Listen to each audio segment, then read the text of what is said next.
दुर्घटन car और बस रे लागिगला निआ जलीगले 5 यात्री। आसतु जानिबा यार सर्विसेस खबर विषय।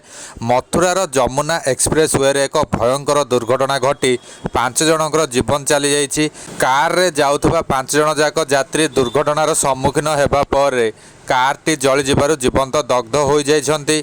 पीड़ित माने मारुति स्विफ्ट डिजायर गाड़ी रे यात्रा करुथिले।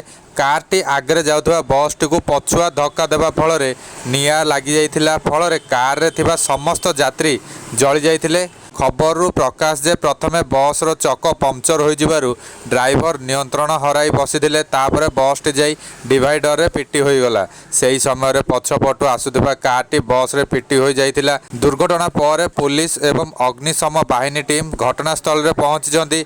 सेमाने सेठारे पहुंची कार भितरु मृतक मानकु उद्धार करिसंती। सौभाग्यवशतः बस भितरे थिबा कोनोसी यात्रींकर किछि क्षयक्षति होई नाही।